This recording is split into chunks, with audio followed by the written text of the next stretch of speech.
día, ¿cómo están? Me imagino que felices por volver la siguiente semana a clases, ¿o no? Mucho frío hace, dice. Sí, No hace Lice, frío. Yo he estado la anterior semana y no hace frío. Nos vamos a congelar, Lisa. está No, haciendo Vamos, calor, Lice. Potosí. no se van a congelar, van a ver que no. Está mejor el clima, ¿sí o no, Lice? Un poquito de frío en la tardecita, pero pues bien nomás. Es que tenemos mala experiencia, Alice. La vez que hemos ido, la primera noche, ha escarchado al día siguiente. Todo escarchado estaba. Normal es eso. Entonces hace frío, Lisa. Pero llévense muchos frazados.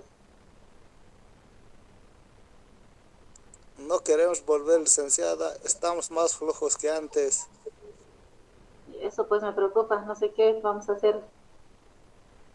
Esa semana que no hemos pasado clases.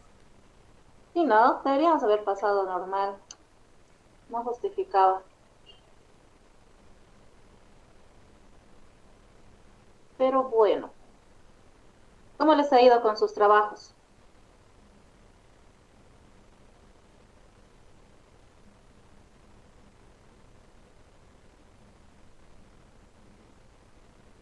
Comentarios.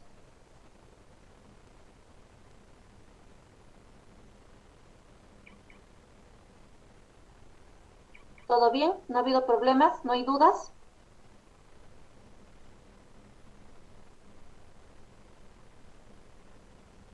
Creo que no. Creo que todo está claro. Bueno, como ustedes ya sabrán, la siguiente semana vamos a retornar a la ISFEM. Teníamos que haber dado hoy, después de concluir una pequeña presentación que tengo, una evaluación, pero no lo vamos a dar hoy. Vamos a concluir el tema la siguiente semana, de acuerdo al horario que nos vayan a asignar, vamos a desarrollar una evaluación. La evaluación se va a mantener a través de la plataforma, así que ese día prevean por favor para poder dar su examen. Va a ser cortito. Voy a determinar aún si van a ser 10 preguntas o 20 preguntas, pero todas van a ser teóricas. Por lo menos la siguiente sesión, cuando ya los vea en la normal, voy a poder conocerlos a cada uno. Así que veamos el lado bueno, nos vamos a poder conocer. ¿Ustedes no están felices? Yo sí estoy feliz. Dice, para la evaluación en las aulas no tenemos señal, en la normal. Exacto, Entonces, Lisa. entonces, lo vamos a dejar para la plataforma, la evaluación. La siguiente semana no quisiera que estemos con evaluaciones en el aula porque me interesa y la idea de volver esa semana semipresencial es el poder avanzar y poder ver algunas actividades, no tanto evaluarlos. Así que si tenemos esa dificultad con la señal, entonces lo vamos a realizar en la plataforma cuando nos corresponda. No hay problema. Sí, Lice, la señal es pésima en vacas, especialmente en las aulas. Ya, no hay problema. Vamos a trabajar entonces como estamos programados nomás, así que no va a haber problema. Entonces, vamos a terminar el día de hoy con lo que ya hemos empezado a hablar sobre lo que es educación y pedagogía. ¿Qué es lo que nos interesaba a nosotros determinar respecto a lo que era la investigación y, perdón, lo que es educación y pedagogía? Que una depende de la otra. Hemos determinado cuál era macro, educación o pedagogía. Elizabeth, Sí, dice, la ¿cuál educación. es la educación? Sería macro que la pedagogía. ¿Estamos de acuerdo con ello? Kevin,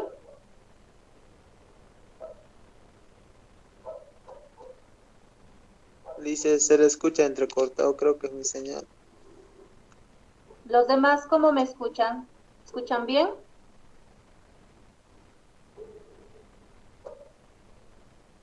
No, quizás mi señal, dice. Lo voy a reiniciar mi celular, dice, si me da permiso. Sí, sí, no te preocupes. Listo. Alex, Sí, ¿quién Lice. contiene a quién? ¿La educación o la pedagogía? ¿Cómo, Lice? ¿Me podrías repetir, por favor? ¿Quién contiene a quién? ¿Quién es más? ¿La educación o la pedagogía? ¿Quién es más? Supongo que sería la educación, en mi opinión, licenciado. Ya, seguimos con 2 a favor de la educación. Alfredo, Sí, licenciada. ¿quién es más? ¿La educación o la pedagogía? ¿Más grande o el partido más? ¿Quién es más grande?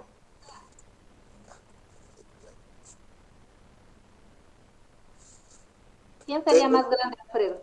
tengo dudas. Pero No estoy para ti, seguro. ¿quién sería más grande?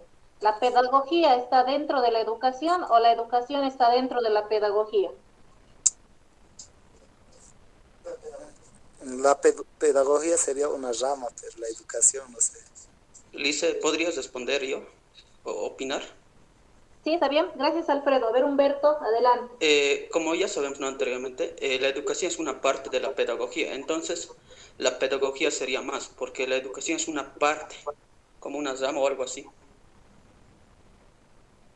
Ya estamos con un voto en contra. Vamos con Benjamín. La pedagogía, dice, es más, para mí, mi opinión, porque es la base. Ya, a ver qué nos dice José Fernando.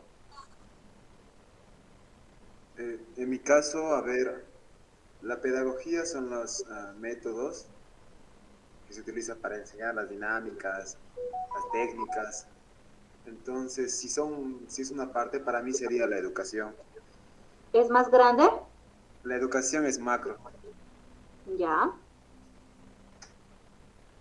Sí, licenciada, yo creo que pedagogía es más grande porque yéndonos, digamos, tenemos Ministerio de Educación y no tenemos Ministerio de Educación.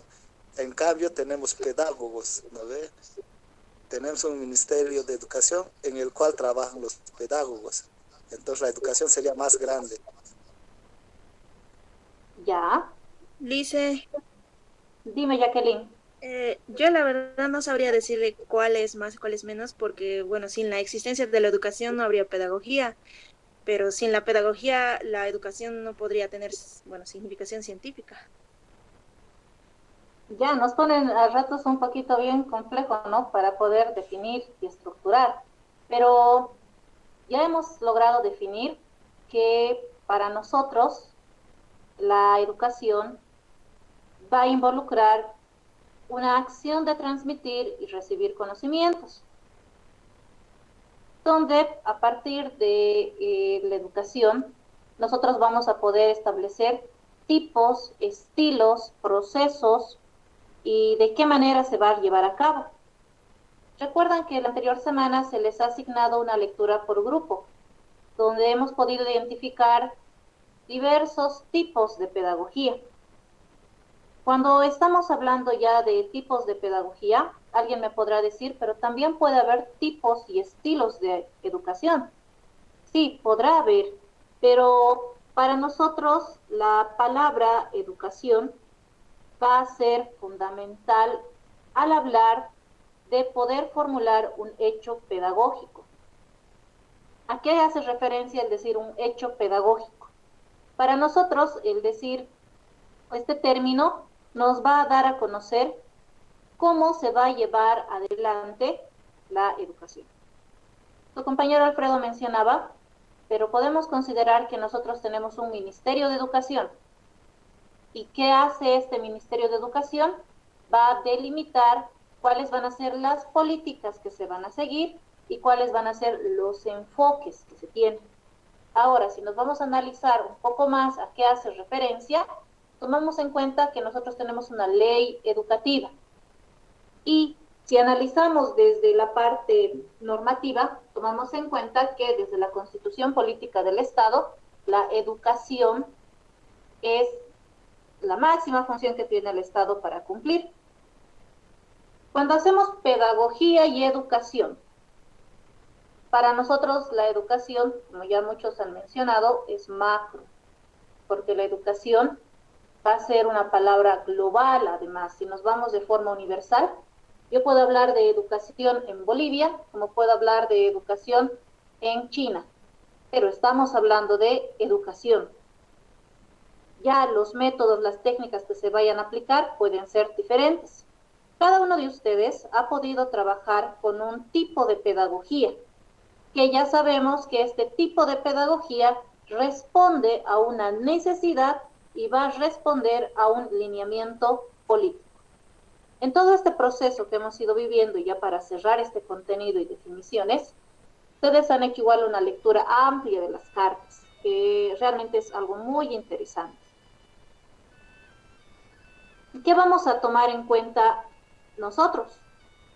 Debemos considerar que cuando vamos a hablar de la educación propiamente, y bueno, ya para terminar el debate, ¿quién es macro? Pues la educación es macro, y dentro de la educación vamos a encontrar diferentes elementos a ser considerados como parte del estudio.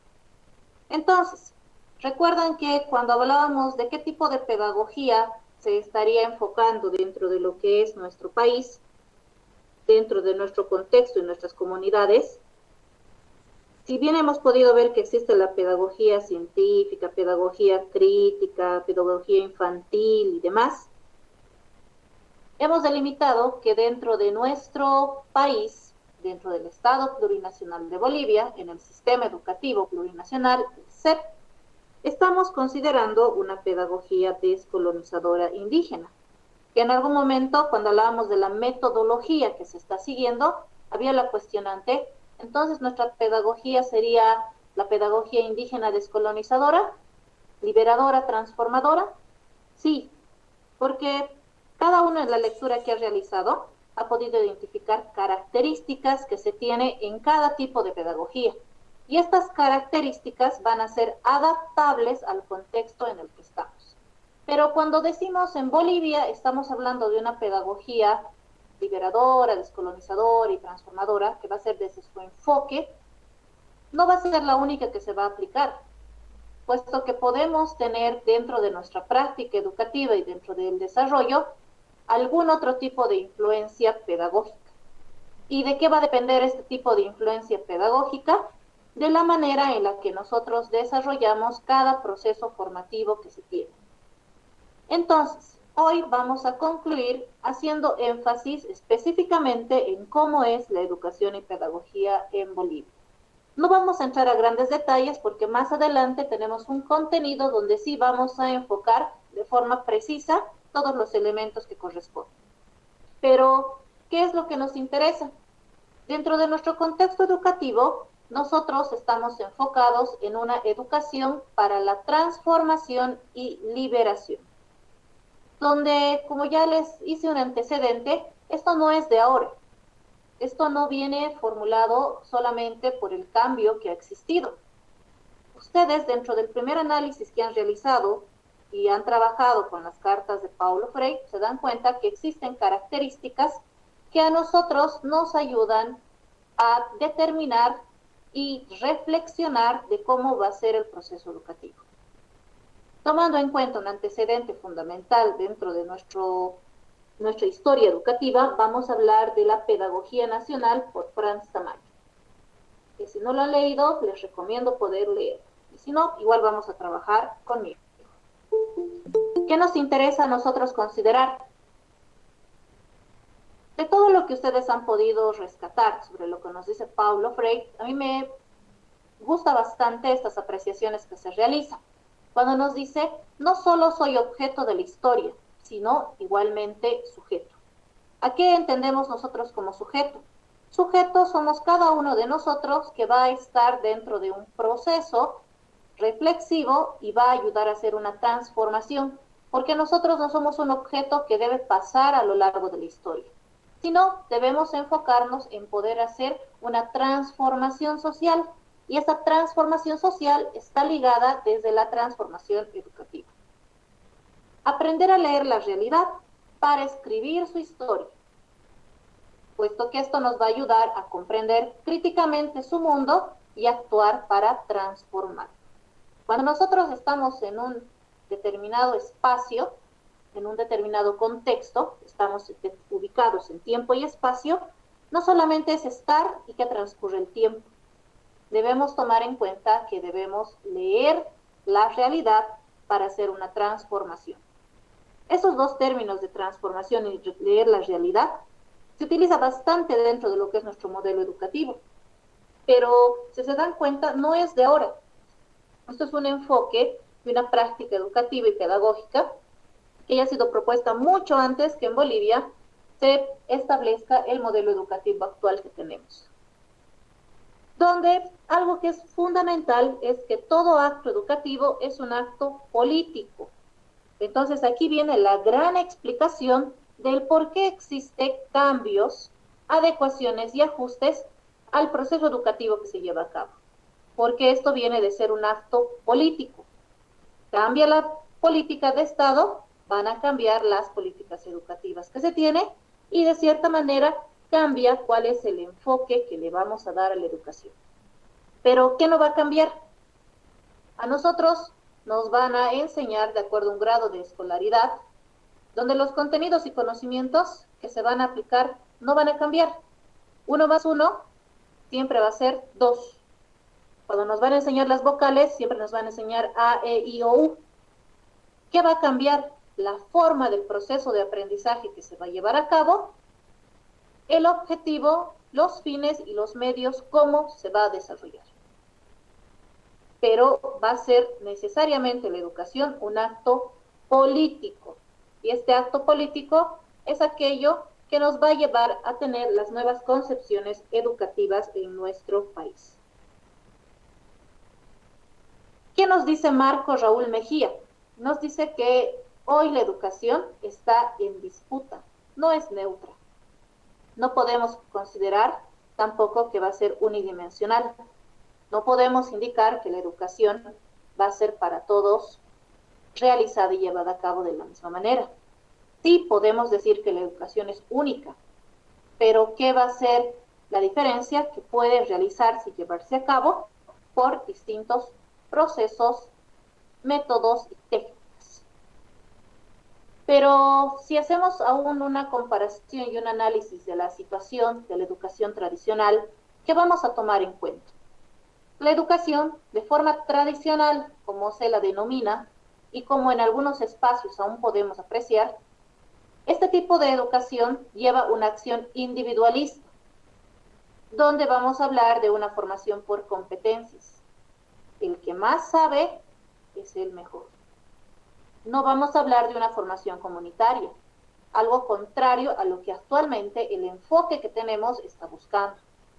Cuando hablamos de una educación tradicional, nos vamos a basar solamente en la forma teórica, pasiva y poco participativa, donde lo que va a interesar es que se pueda hacer una transmisión de conocimientos y donde no exista intercambio de ideas, no existe intercambio de opiniones, no generemos un debate y simplemente sea de forma vertical. Va a ser alejada a la realidad de nuestro contexto. No va a existir el valor social, cultural, económico y político. ¿Qué tomamos en cuenta entonces dentro de estas características? Algunos dirán, pero si es tradicional, sabemos que este enfoque ya no está aplicado. Pero si hacemos una comparación con algunos espacios educativos, aquellas unidades educativas que mantienen un modelo educativo americano, o en este caso algunas unidades educativas que están con otra mirada, aún trabajan de esta manera, puesto que para ellos es más importante la formación académica que la formación holística e integral. Pero tiene sus ventajas y sus desventajas. Si nos ponemos a pensar, nosotros 100% no hemos dejado de lado la educación tradicional, puesto que aún nos interesa la transmisión teórica. Lo único que hacemos con la variante es de que sí exista participación y sí podamos contextualizar nuestro proceso formativo, pero aún estamos con esta teorización, porque la teorización no es mala. Nosotros debemos ir rescatando de cada uno de los modelos que se tiene y de todos los aportes teóricos que se dan, las partes más sobresalientes para poder hacer la formulación de cómo vamos a enfocarnos en nuestra práctica educativa. ¿Qué es lo que ha sucedido? Que ustedes, tengo el dato que en bases están hablando bastante de la escuela Ayllu Huarizata, así que no vamos a hacer mucho énfasis conmigo. ¿Qué es lo que nos interesa a nosotros? Considerar que dentro de nuestro contexto educativo, la educación, si bien se ha llevado en un cierto periodo de forma tradicional, también ha existido un proceso de rebelión y liberación. ¿Dónde ha partido esto? Desde lo que ha sido la escuela Ayllu Huarizata. Esto nos ayuda a nosotros a considerar que la liberación no solamente se toma en cuenta como una parte de salir de algo, sino debe ser tomada desde el punto de vista educativo como una reivindicación de los derechos de indígenas y defensa de tierras comunales. Cuando nos habla de hacer una reivindicación, es luchar por algo. Pero, ¿en qué se van a fundamentar? En no tolerar las imposiciones de los patrones. Y esto ya nos puede llevar a un análisis más histórico y crítico de lo que ha sucedido y por qué ha sucedido. ¿Cómo se ha dado una organización comunal dentro de lo que ha sido la escuela Ayllu Huarizata? Nos habla del ULACA, que es el Parlamento Amauta. Este Parlamento Amauta realmente tiene mucha influencia dentro de este contexto. Y actualmente este Parlamento Amauta tiene mayor poder de decisión y exactamente aún hablando de lo que es Huarizata. ¿Cuál es la producción comunal que ellos buscaban? Ellos no solamente hablaban de tener un proceso formativo en el aula, sino también decían que se debe tener talleres, debe existir el sembrado, el AINI, la Machamaki, que sería un solo esfuerzo, que todos deberían trabajar por un mismo fin, pero sin dejar de lado que deben formarse y deben recibir una educación. ¿Ellos qué buscaban dentro de todo este proceso? Que se pueda hacer una revalorización de la identidad cultural, la solidaridad, reciprocidad en la comunidad, donde ya parte de lo que son las escuelas indigenales.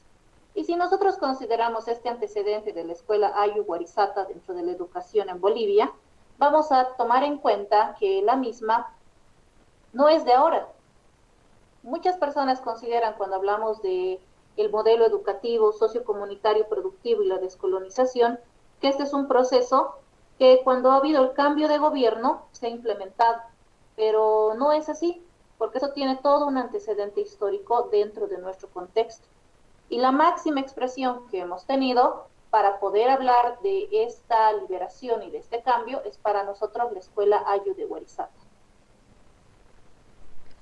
Entonces, ¿qué entendemos nosotros por educación dentro de nuestro contexto? Para nosotros, hablar de educación en Bolivia es conocer críticamente la realidad social. Y al hablar de conocer la realidad social, nos pide tomar en cuenta cuáles son los antecedentes que se tienen, porque nada sale de la noche a la mañana. Nos dan a conocer que debemos comprometernos con la transformación de la realidad.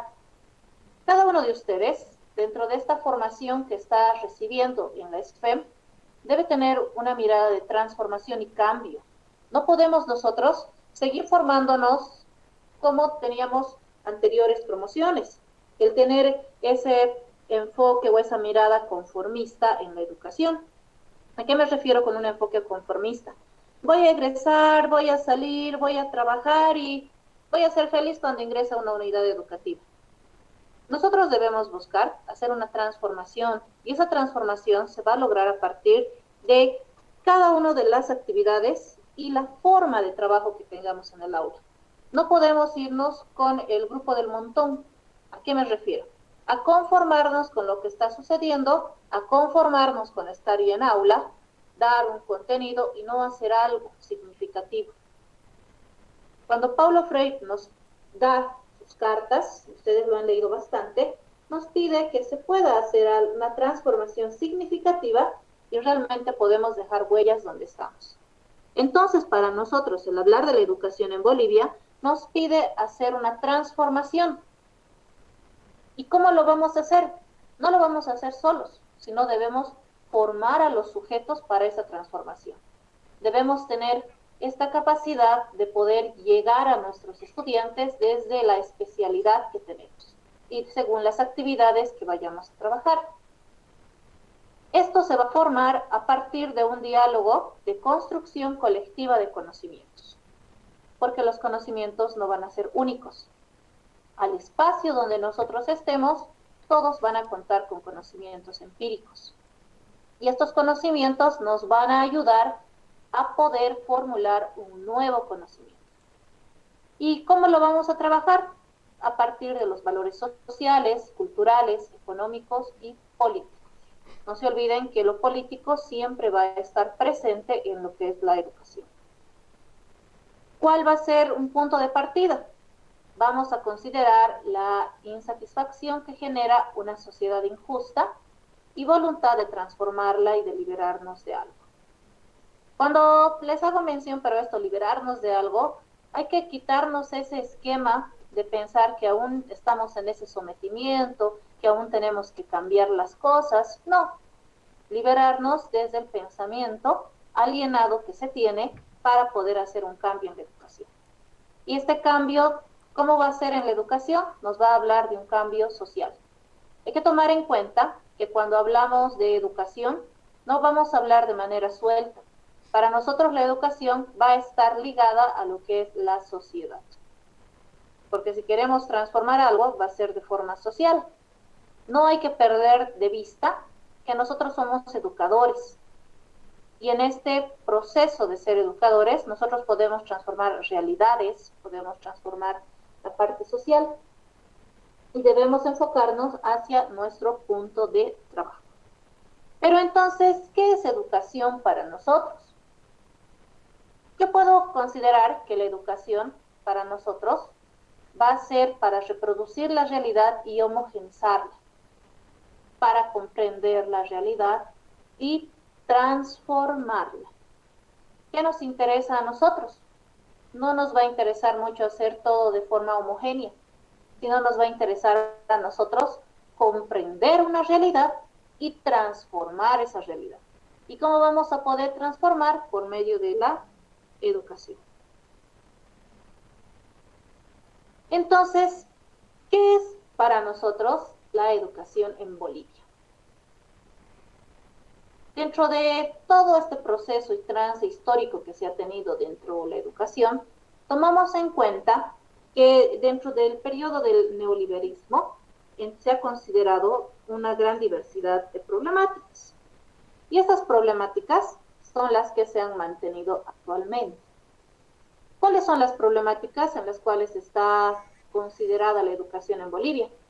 Tenemos la condición colonial y neocolonial, tenemos la dependencia económica, la ausencia de la revalorización y reconstitución de los saberes y conocimientos de los pueblos indígenas originarios, y una educación cognitivista y desarraigada.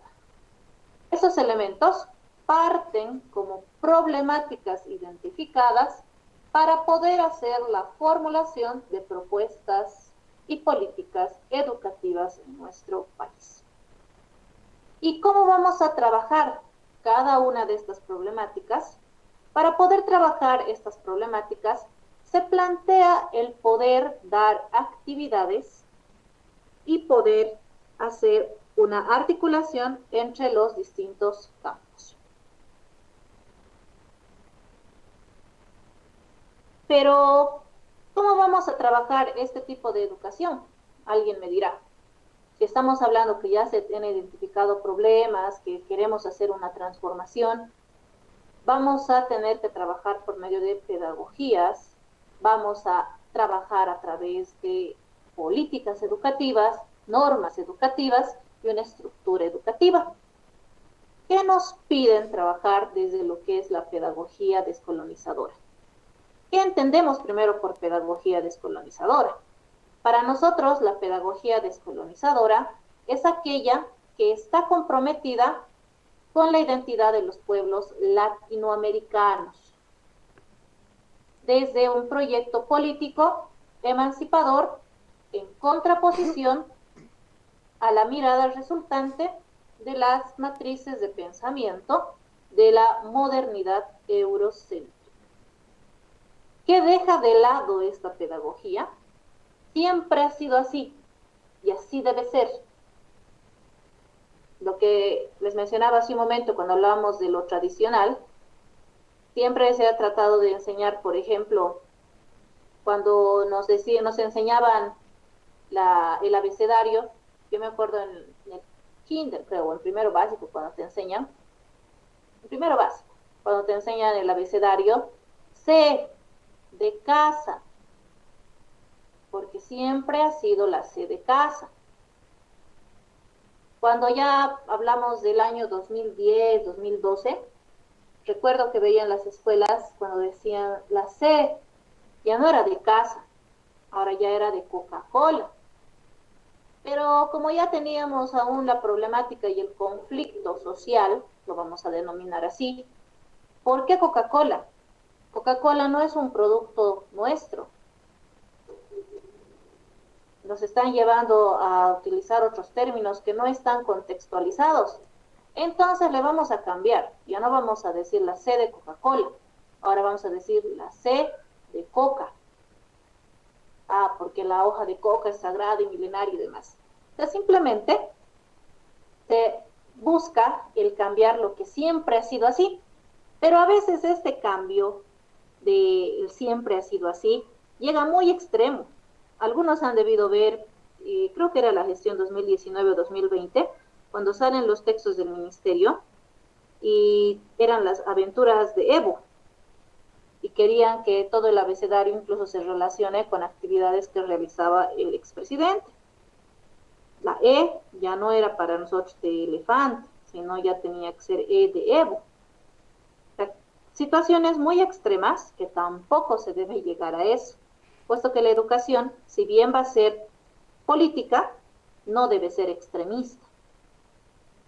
Cuando nos piden a nosotros considerar a la pedagogía descolonizadora con el siempre ha sido así, entonces nos habla de que esto debe ser la capacidad de desaprender.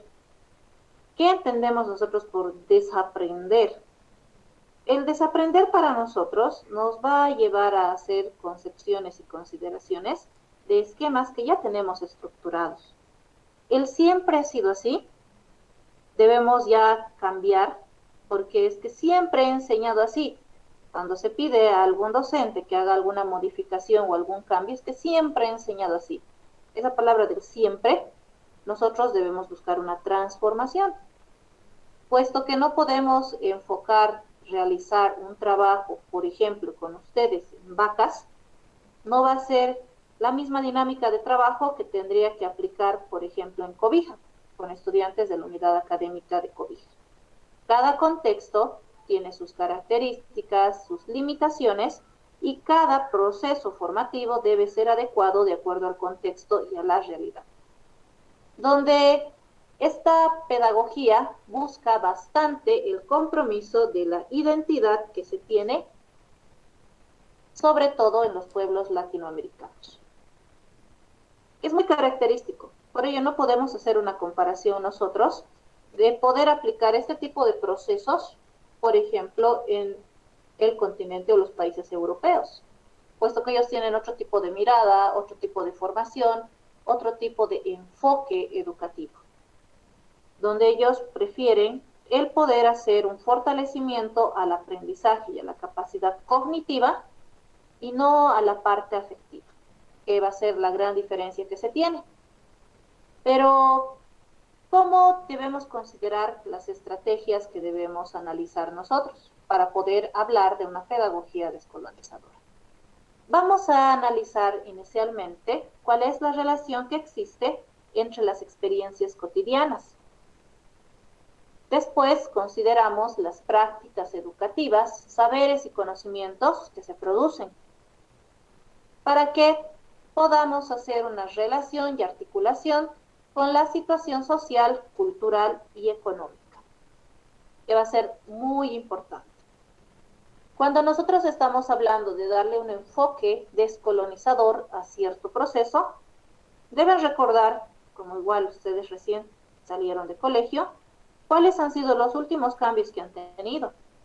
Por ejemplo, si hablamos entre el 2012, por ejemplo, al 2015 puede ser, ha habido una etapa donde nos han pedido que todos los textos en las unidades educativas se trabajen desde saberes y conocimientos y podamos aplicar experiencias cotidianas en el proceso educativo para que la educación sea más amigable a los estudiantes.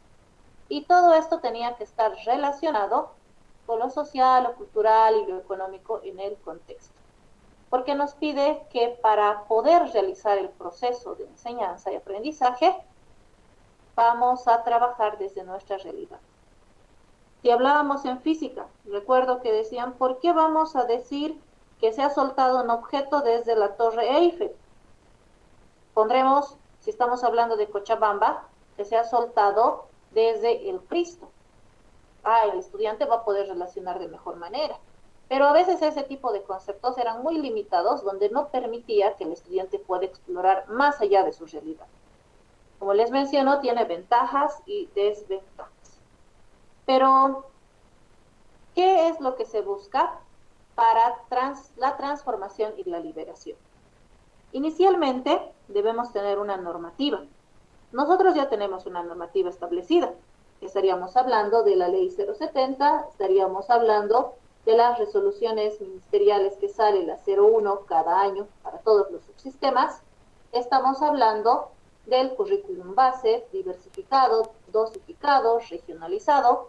Estamos hablando macro sobre nuestra ley educativa, que ya está establecido y va a ser la normativa que nos va a dar el lineamiento que debemos seguir. ¿Qué debemos enfocarnos para hacer esa transformación? Contar con una participación sociocomunitaria. Algunos tal vez vienen de unidades educativas del área rural, otros del área urbana, otros de contextos poblados y otros de contextos aislados.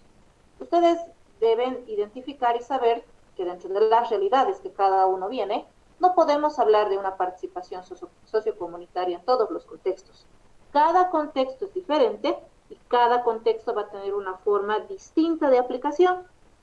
Así que esta participación sociocomunitaria debemos entenderla desde la influencia y la afluencia de los actores educativos. No hay que entender que al decir participación sociocomunitaria necesariamente tiene que ser una comunidad. Recuerden que la palabra y término comunidad nos engloba a un grupo de personas con un mismo fin. Nosotros, dentro de la unidad de formación de pedagogías, ya somos una comunidad, puesto que tenemos un mismo fin, tenemos un mismo enfoque y tenemos los mismos objetivos. No necesito en este caso poder relacionar necesariamente con una comunidad grande. Ese término de comunidad hay que entenderlo bien. Y la participación sociocomunitaria está desde las apreciaciones y participaciones de cada uno de los integrantes de esta comunidad. ¿Qué es lo que estamos buscando? Poder tener un proceso educativo adecuado que responda a la realidad. ¿Y con qué fin? Para tener una formación y una organización, pero con un enfoque educativo, con un determinado fin. ¿Qué normativas nosotros tenemos para que se pueda aplicar cuando hablamos de una educación descolonizadora?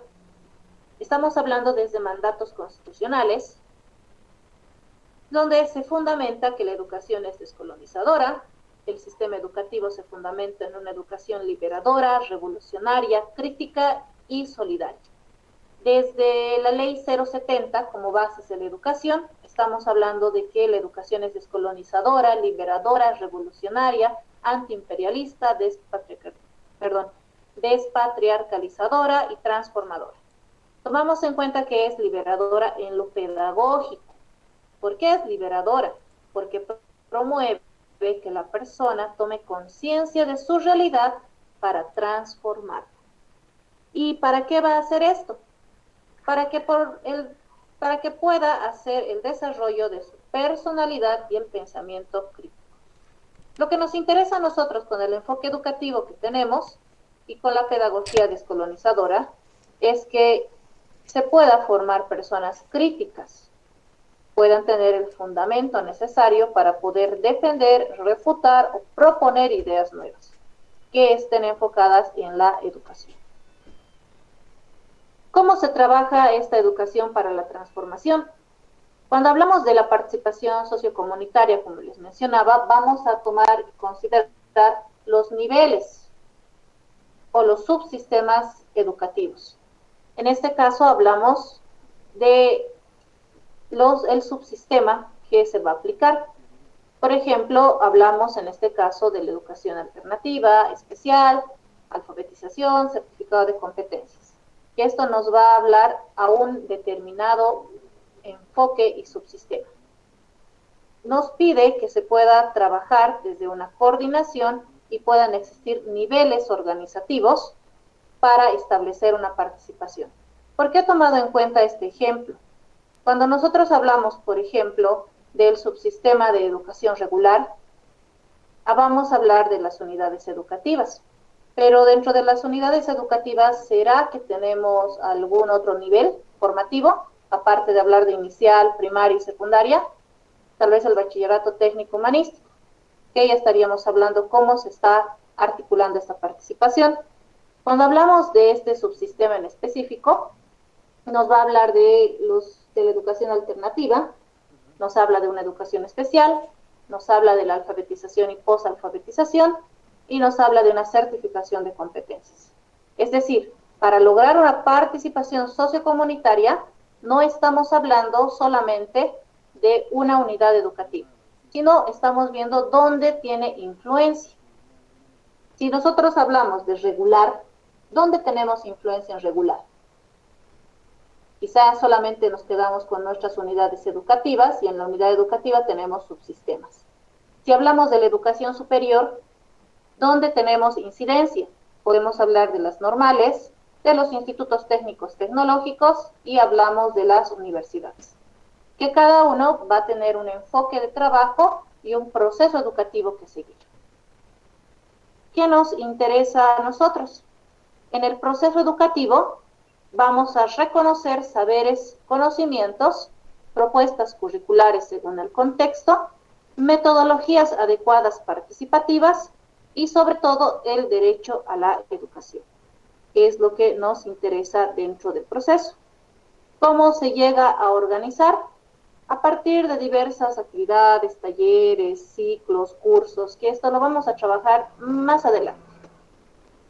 ¿Cuáles son las proyecciones que tenemos en cuanto a lo educativo y pedagógico dentro de nuestro país? Nos interesa profundizar las acciones en torno a una educación transformadora y liberadora. ¿Por medio de qué vamos a profundizar? Por medio de ampliar la articulación con las movilizaciones y organizaciones y comunidades. Vamos a hacer el planteamiento adecuado de propuestas curriculares al contexto y características de la población y el territorio. Vamos a entender y asumir cuál es la intencionalidad de los procesos educativos. ¿Y para qué vamos a realizar todo esto? Para que podamos fortalecer el trabajo con las organizaciones sociales, comunitarias y productivas para la construcción de una educación diversa e inclusiva. Educación diversa nos va a enfocar a nosotros a poder hacer un enfoque desde distintas miradas. Cuando ustedes estén y vean en su práctica educativa igual, o lo que sucede siempre, o en la normal, somos varios docentes de física y química, pero cada uno tiene una mirada, cada uno tiene una metodología de trabajo. Y lo que estamos haciendo es poder integrar una educación diversa, en este caso, inclusiva dentro del SFEM no tenemos. En otros contextos sí. Y cuando ustedes vayan a su práctica educativa, muy probable van a encontrar este tipo de características. Dentro de la proyección fundamental, para poder hablar entonces de una pedagogía descolonizadora, no debemos de perder de vista que este tipo de enfoque educativo que estamos hablando está respaldado dentro de lo que es una normativa. Les tengo ahora la actividad de la clase, que más que actividad de clase, bueno, va a ser una actividad individual, yo creo. Pero vamos a ir haciendo las consultas y respuestas con algunos estudiantes. En este caso, se está planteando 3 preguntas, pero son preguntas no conceptuales, es decir, no quiero respuestas copiadas, necesito que ustedes empiecen a producir que puedan formar un pensamiento crítico y que puedan expresar desde los sentires que tienen. La primera pregunta planteada es, ¿de qué manera se lleva adelante la educación en Bolivia? ¿Cuál es el enfoque de la educación? ¿Qué tipo de pedagogía considera se tiene en Bolivia? ¿Por qué? Cuando hablamos del tipo de pedagogía, alguno podrá responder que estamos hablando de una pedagogía liberadora, descolonizadora, transformadora. Alguno podrá decir que se aplica o se tiene la pedagogía descolonizadora y la pedagogía crítica, o la pedagogía tecnológica, o cualquiera de las pedagogías que hemos podido analizar en la anterior sesión, o la última sesión que se tuvo. ¿Dudas o consultas, preguntas? ¿Siguen ahí o ya se fueron? Licenciada, esta actividad que nos está dejando, por ejemplo, las preguntas acerca de la educación en Bolivia, deben responderse de manera personal, ¿no? Personal. Se va a habilitar el espacio en la plataforma para que ustedes puedan subir. Es una opinión personal fuera de, ¿cómo se puede decir?, de la educación que se muestra, es una opinión personal de lo que se vive, ¿no, licenciada? Exacto. Va a ser una opinión reflexiva y crítica, porque el papel todo aguanta. Yo les puedo hacer mención y reflexionar sobre lo que está escrito, porque el papel todo aguanta, pero nuestra realidad puede ser distinta. Y cada uno de nosotros tenemos una percepción de la realidad. ¿Yo qué puedo opinar? Si a mí me pueden decir sobre la educación en Bolivia. Para mí, el proceso de la educación en Bolivia, y recuerdo cuando salía la ley 070, había siempre la contradicción. Cuando eres estudiante en la normal, en este caso, uno se está formando con ese enfoque. ¿Y qué es lo que nos pasa? Cuando vamos a nuestra práctica educativa, uno va con el ser, saber, hacer, decidir, práctica, teoría, valoración, producción, y nos armamos y nos estamos esquematizando porque hemos recibido esta formación. Pero de repente vamos a llegar a una unidad educativa donde nuestro docente ha sido formada con la 1565. Nos va a pedir objetivos de aprendizaje, nos va a pedir otros elementos que no va a cambiar la educación o el proceso que queremos llevar a cabo. Va a cambiar en forma, pero no va a cambiar de fondo. El fondo, como les he mencionado en el ejemplo, cuando queremos enseñar las vocales, siempre va a ser A, E, I, O, U. No va a cambiar. Sí va a cambiar la forma en la cual se va a desarrollar este proceso, pero no va a cambiar el aprendizaje en sí. ¿Qué es lo que sucede? Pongamos que de aquí a unos años, cuando ya ustedes salgan de la normal, ya estén trabajando, ustedes se han formado con este tipo de enfoque. Va a venir un cambio de gobierno, va a cambiar las políticas educativas y vamos a cambiar a una educación eurocéntrica. Vamos a cambiar horarios, se va a cambiar denominaciones de las especialidades, va a haber todo un cambio, donde nosotros, a un 90%, nos cuesta hacer un cambio esquemático mental y vamos a querer seguir manteniendo lo que hemos aprendido. ¿Recuerdan una de las frases que les mencionaba de Paulo Freire? Donde Paulo Freire nos mencionaba y nos decía que todo acto educativo es un acto político. Y nosotros debemos aprender a adaptarnos a todos estos cambios que se van a dar. Puesto que, ¿qué es lo que nos interesa? Dos elementos claves y fundamentales que va a entrar al examen. Nos interesa aprender a leer la realidad para transformar la misma.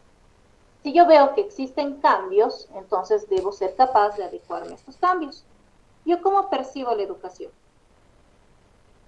Si bien tenemos un modelo educativo, no es cerrado, puesto que no estamos hablando de que se establece de forma obligatoria.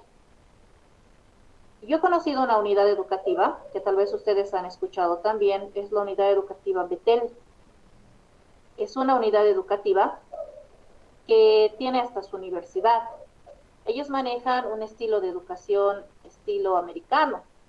Ellos ingresan a las 7:30 de la mañana o 7 y terminan sus actividades a las 4 de la tarde.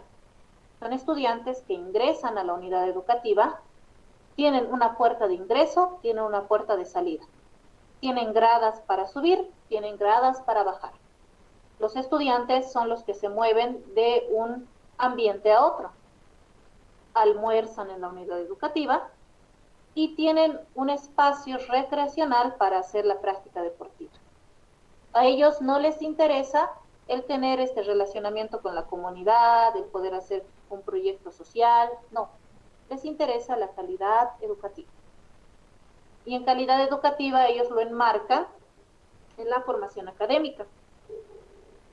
Este colegio tiene una normativa de educación propia, diría yo de esta manera, porque incluso para poder ingresar estudiantes a esa unidad educativa, tienen que cumplir una serie de requisitos. Entonces, ya crea la interrogante y dice, entonces eso ya no va a ser una educación para todos. No, no es para todos. Ellos consideran cómo están en salud, cómo están físicamente, de qué familia vienen, les revisan el tema del pelo al ingresar, en los adolescentes si tienen o no tienen tatuajes, perforaciones, si tienen alguna enfermedad muy crítica, tampoco pueden ingresar porque la exigencia del colegio es alta. El nivel del manejo de las lenguas que nosotros manejamos normalmente, L1 y L2, con la lengua materna y lengua originaria, para ellos es L1, L2, L3. Pero L1 para ellos es su lengua, en este caso, llamada el castellano. L2 ellos manejan el inglés u otro idioma extranjero. Y como L3 relegado puede ser un idioma originario, pero no es imprescindible. Para nosotros, ¿qué es imprescindible en la normal? L1, L2. Y más que L1, el L2 para poder ejercer. El contexto educativo en el cual vamos a estar va a tener muchas variantes y tiene muchas características independientes. Cuando alguna vez alguien me decía, no queremos el modelo educativo, no queremos la ley 070, está bien, pero tenemos una norma política. Vamos a cumplir la norma política y dentro de nuestra práctica educativa vamos a hacer las adecuaciones que consideremos necesarias como maestros. No vamos a basarnos 100% en lo que está escrito porque, repito, el papel todo aguanta. Pero donde sí vamos a poder ver nosotros algún cambio o hacer alguna transformación en nuestra práctica educativa, en la manera de cómo vamos a enfocar. Las preguntas que se está lanzando es desde la percepción que ustedes tienen, cómo se está llevando a cabo. Tal vez alguno dirá, yo estoy de acuerdo con todo lo que está establecido en la ley y considero que su aplicación está fundamentada desde los saberes originarios y demás, pero hay que entender bien a qué hace referencia, por ejemplo, lo descolonizador. Lo descolonizador, todos sabemos, es no estar colonizado. Y lo colonizado, sabemos que en la colonización ha sido el sometimiento y todo aquello que ya nos han contado muchas veces por historia y no lo vamos a repetir. Lo que yo quiero en estas preguntas es la parte reflexiva y la percepción personal de cada uno, porque de eso trata el poder ir formándonos de forma teórica en la pedagogía. Que todos estos antecedentes nos van a servir a nosotros para construir nuestro propio estilo de pedagogía. y cada uno ya va a ver más adelante con la práctica de qué manera va a ir haciendo las adecuaciones y cuál va a ser su propio estilo de enseñanza que va a tener. Todo nos sirve, no por el hecho de que por ejemplo, la 1565 ha pasado, no vamos a rescatar lo que tiene. Siempre hay que rescatar lo bueno de todas las leyes políticas que se han tenido a lo largo de la historia. No sé si tenemos alguna duda, consulta, comentario, sugerencia. Liz, estas preguntas, ¿hasta cuándo hay que entregar? Hasta la siguiente, bueno, lo voy a dejar hasta el siguiente lunes. Esto no va a cambiar. En las clases presenciales. En la plataforma. Ah, ya, Lisa. Dice una preguntita. Hace rato estaba hablando de un colegio, no llegué a escuchar bien el nombre. Betel. Ya, ¿estos colegios son reconocidos porque tienen una buena educación? Bueno, habría que definir qué es buena educación. Ellos solamente se forman en la parte académica, solo en la parte académica. Y en la parte académica, licenciada, ¿son buenos ellos cuando se forman? Se forman en la parte académica, sobre todo, solo en las ciencias exactas. Sí, he escuchado algo así, Lice. Y yo pienso perdón, Lice, continuemos. No, dime, José, te escucho. Por ejemplo, yo he escuchado mucho, cuando estaba en el colegio, aquellas épocas, que siempre, si hablábamos de educación o si queríamos nombrar algún colegio bueno dentro de las matemáticas o física y todo eso, eran colegios particulares, no fiscales. Siempre ese colegio es muy bueno, es bueno en matemática, en física, en química, y las personas que salían preparados de ahí daban un buen examen incluso en la universidad y todo eso. No necesitaban lo que nosotros normalmente necesitamos en colegios fiscales, cursos de preparación, que es muy común, que normalmente no debería haber, ya que estamos saliendo aprendiendo según la ley todo lo que necesitamos para entrar a la universidad. Pero no es así, es una triste realidad. De hecho, abundan las instituciones para la preparación y al final creo que estos colegios particulares en cierta parte para mí tienen razón, porque ellos naturalmente se están preparando para un futuro que es inevitable, que yo pienso que muchas de estas culturas, muchas de estas tradiciones con el tiempo van a desaparecer, lamentablemente van a desaparecer, y ellos más se enfocan en lo que es, como usted dijo, las ciencias exactas, que es lo que más se necesita en un futuro, incluso para un trabajo, para desempeñarse, para lo que sea. Sí, tienes toda la razón, José Fernando, pero vamos a hacer ya la siguiente semana en la sesión, vamos a hacer una comparación justamente de por qué sucede esto y ya vamos a poder interpretar quizá de una mirada diferente. Pero hay algunos colegios, como les mencionaba, Betel, por ejemplo, sus estudiantes, un 90% ingresa a su misma universidad. ¿Y esto por qué sucede? Porque ellos van a formarles con esa ideología de irse a su misma universidad. O sea, va a ser también algo lucrativo. Lo vamos a desarrollar cuando nos veamos la siguiente semana. El horario, me imagino que esta semana les van a pasar para el presencial, así que vamos a vernos ya la siguiente semana para poder seguir trabajando con estos temas. La actividad lo voy a habilitar en este momento en la plataforma para que ustedes puedan subir el trabajo correspondiente hasta la siguiente semana. Pero si ya pueden hacerlo hoy o mañana que están más frescos, adelante. Si no tenemos más dudas, consultas ni comentarios, estaríamos concluyendo por hoy. Nos vemos más tarde en matemática. Y yo, Lice, estoy Dime, Alfredo. Dime, Alfredo. Estoy preocupado. ¿Qué ha pasado? Casi no le he entendido nada de lo que me ha hablado.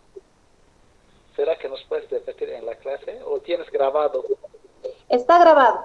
Se les va a proporcionar el enlace, pero de todas maneras vamos a hacer alguna recapitulación, igual en la sesión presencial. Es que me cuesta a mí asimilar la teoría. Tendré que explicar aquí que no he entrado tanto teoría y veo que es más teoría que práctica. No, no es así, ya vas a ver. Dime, alguien estaba pidiendo la palabra. Yo, Lice, decía si nos puede facilitar su diapositiva al grupo. Sí, lo voy a pasar a la plataforma. Se les voy a terminar de subir el material hoy. Ya, gracias, Lisa. De nada. Si no tenemos nada más, muchas gracias, estimados estudiantes. Nos vemos más ratito. O nos escuchamos más ratito. Que estén bien. Hasta más tardecita. Hasta luego, Licen. Hasta luego.